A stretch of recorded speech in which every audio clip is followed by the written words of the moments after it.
What are the 7 things that rich people buy that the poor and middle class don't? You see, one of the things that differentiates the rich from the poor is not just because of money, it's because they have assets. Rich people, they buy and they own and they acquire assets.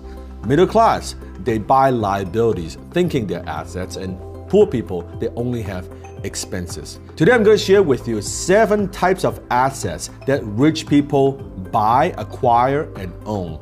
And I'm not going to define assets as in traditional accounting terms. When you talk to an accountant and they would explain to you what types of asset classes they are, I'm going to define it the way that rich people, the way that we see assets. And they're very, very different how most people see it.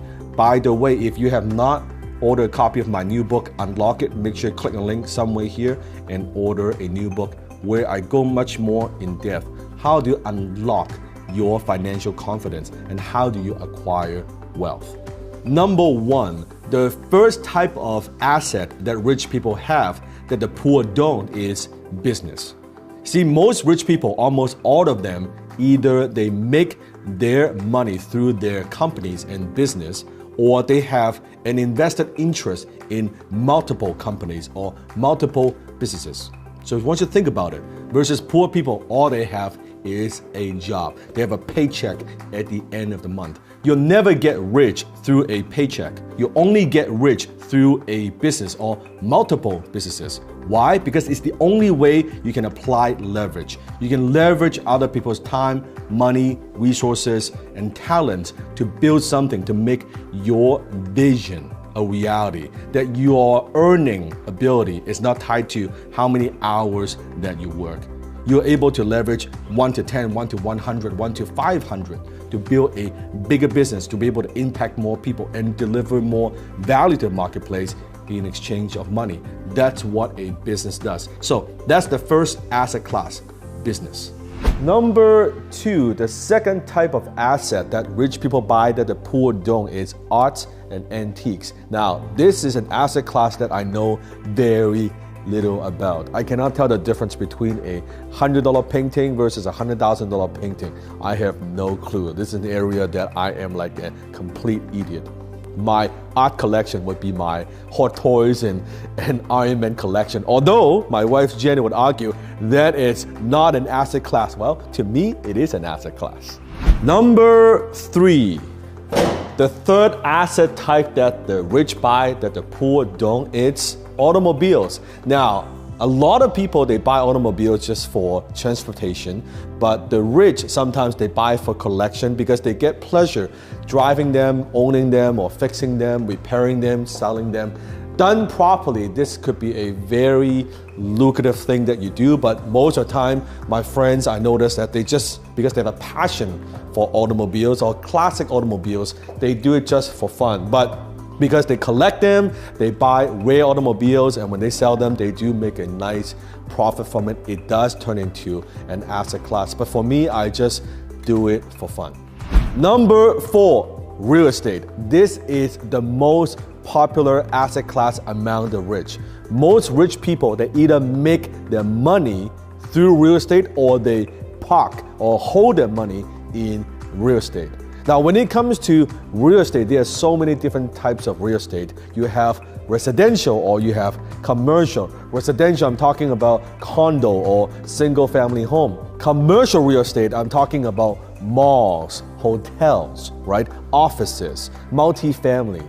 2 very different types of real estate. And within real estate, you have so many different types of strategies. Do you buy and hold? Do you buy and flip? Do you develop, right? Do you do Airbnb? Depends on what it is that you want to do and how much capital you have and where you want to go. Now, why do so many rich people have real estate or they park their money in real estate? It's because the banks, the lending institutions, they love real estate. They will loan you money to buy real estate, right? They like the security of real estate. They feel like that's a hard asset. It's an intangible asset that they like to lend money on. And that's why a lot of rich people, we either make their money in real estate or we hold our money in real estate.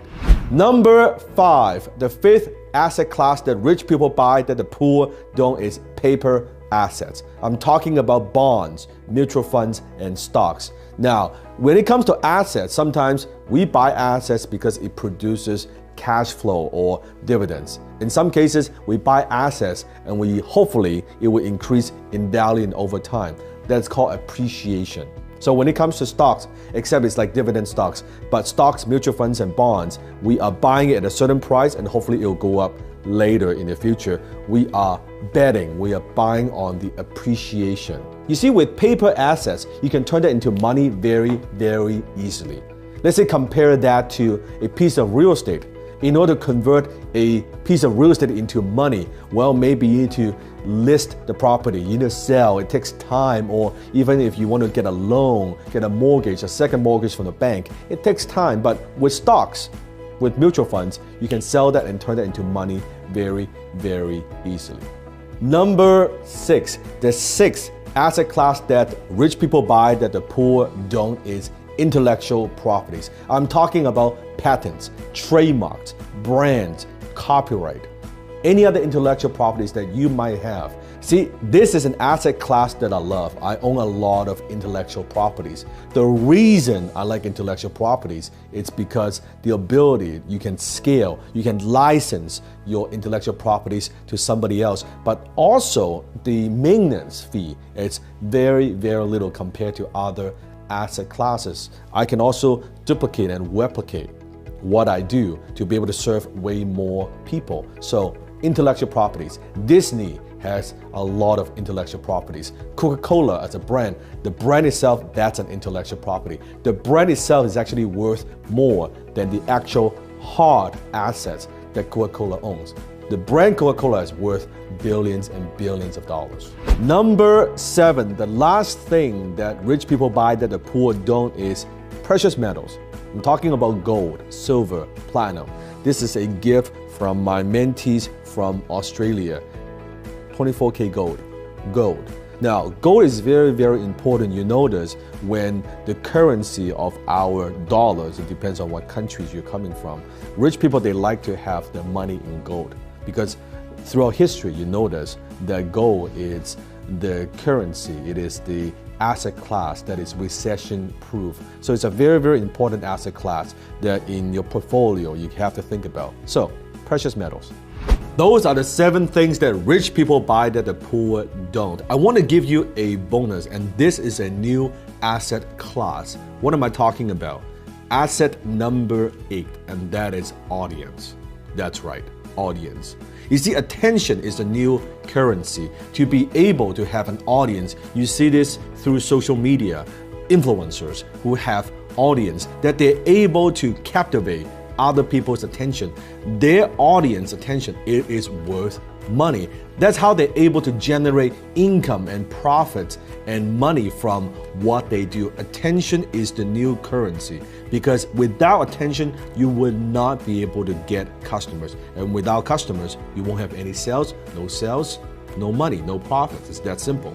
A lot of people, they neglect this asset class. And I believe this is an asset class that a lot of people, even rich people, ignore and overlook. This is an asset class that you can scale and expand very, very quickly to have 10,000 people, 20,000 people, 50,000 people, 100,000 people paying attention to your message, your cause, what you are focusing on, what you want to promote.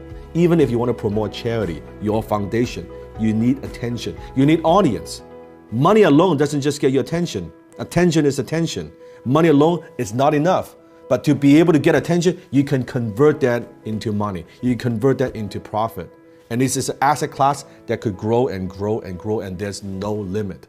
There's absolutely no limit. By the way, if you want to learn more about how I do that, get a copy of my book, Unlock It, published by Forbes Books, where I go much more in depth. I talk about this currency, this new currency that even successful CEOs don't know much about. So go ahead, click the link here and get a copy of my book.